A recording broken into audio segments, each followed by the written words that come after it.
94.9 Seattle, Thursday, February 22nd, 2007.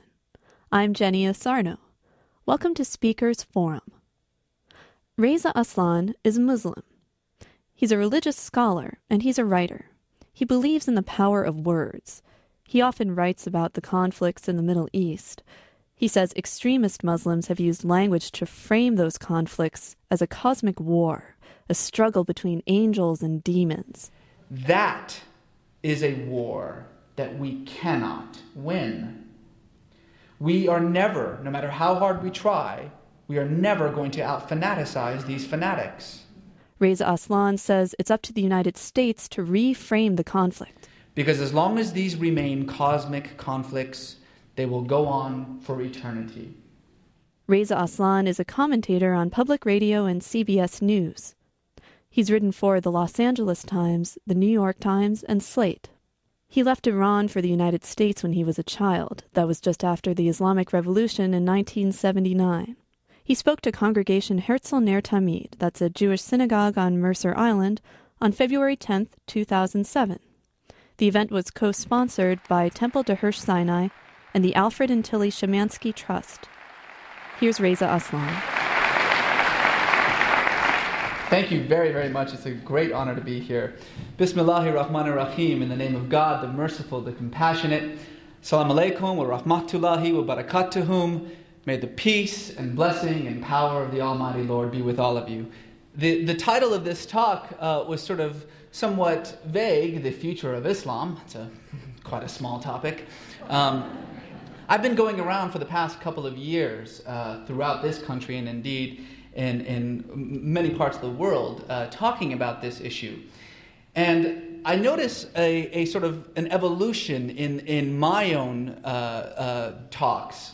Not a good evolution, unfortunately. About 2 years ago, I was walking around telling people, look, you're talking about a region that's 75% under the age of 35, that demographic of young people who are yearning for ways to reconcile their faith and their values with the realities of the modern world around them, and who are doing a marvelous job of doing so, and that these movements of reform and modernization and reconciliation are going to sweep away the tide of fundamentalism and extremism that is such a small voice in the Muslim world, but of course such a loud voice.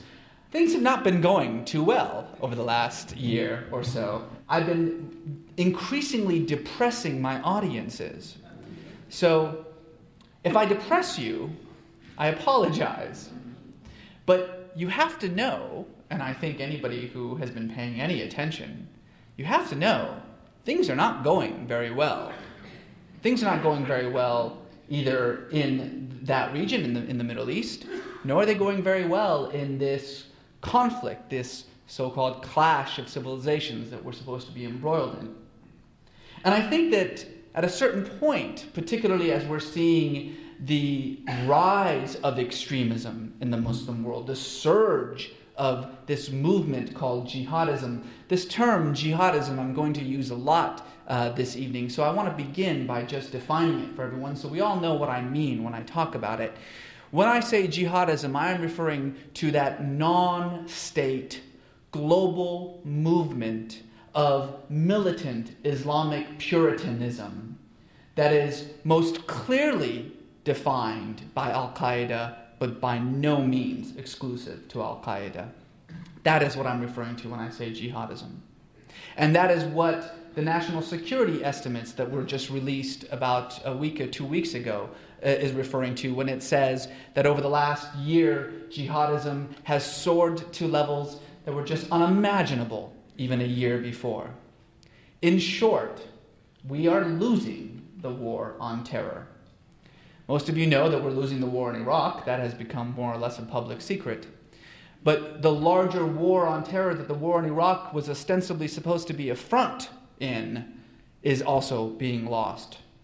In fact, a recent poll in Foreign Policy magazine came out in December, showed that among 100 foreign policy analysts, both on the right and the left, conservative and liberals, 87% said that we are losing the war on terror. Why? You know, I think at a certain point we need to stop and really delve into this question because it's not being asked enough. Why? How did we get to this point that we have gotten to?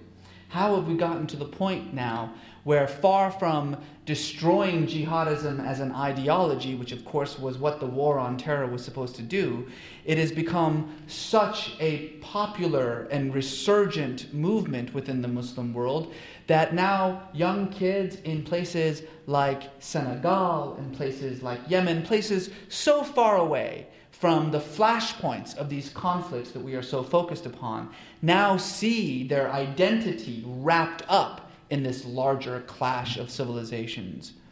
Why have we gotten to the point now where kids in Britain and Spain are walking around in Osama bin Laden t-shirts as though he's Che Guevara or something to that effect, and listening to jihadi rap talking about killing the kuffar? How did we get to this point? Well, let's backtrack a little bit. Because as we now know, as our own intelligence community has more or less said without any kind of doubt or question at this point, this attempt to unite the war in Iraq with the larger so-called war on terror has led to this situation in which we are losing both. Of course, the whole point of this war in Iraq, regardless of whether you agree with it or not, or whether you support it or not, that's really not important right now. But what's important is the hope that we were trying to achieve in this war. We were to democratize the region. We were supposed to start in Iraq. We would remove Saddam Hussein, and suddenly a fully formed Jeffersonian secular democracy would fall from the sky and plant it right in its place. Surprising that didn't happen, but what's truly surprising is that far from becoming the beacon of democracy that is supposed to transform that entire region, Iraq is now being seen by the anti-democratic forces in that region as the prime example of why democracy doesn't bring freedom or peace or security. Democracy in many ways has been seen as a sham. We were supposed to stabilize this most unstable of regions.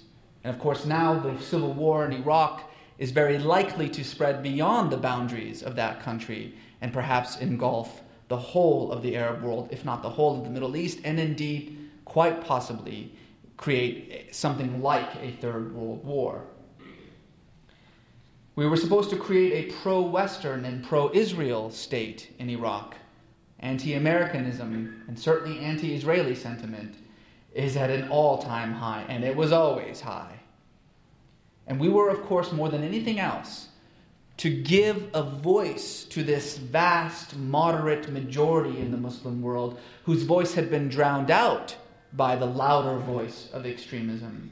The war in Iraq and the post-Iraq situation was supposed to create the context that would allow the moderates in that region to finally speak up and be heard and to be able to drown out the voices of extremism. Of course, the exact opposite has occurred, as we said at the beginning of this talk. The voice of extremism is on the rise, and those in the moderate majority, the moderate middle, have been silenced because any talk that comes across as being anathema to the principles and the ideologies of jihadism is immediately labeled as American or pro-Western or pro-Zionist and shut down instantly. So in other words, we have done the exact opposite of what we were hoping to do, not just in Iraq, but in this larger war on terror that was launched after September 11, 2001. So why? How have we gotten to this position? Well, fortunately, there's no end of answers to this question. Lots of people are asking this question, and a lot of people are giving their answers. I've been in D.C. off and on over the last year or so, and I can tell you that a very interesting consensus is starting to form in Washington. A consensus that Republicans and Democrats, the right and the left, can come to one agreement on.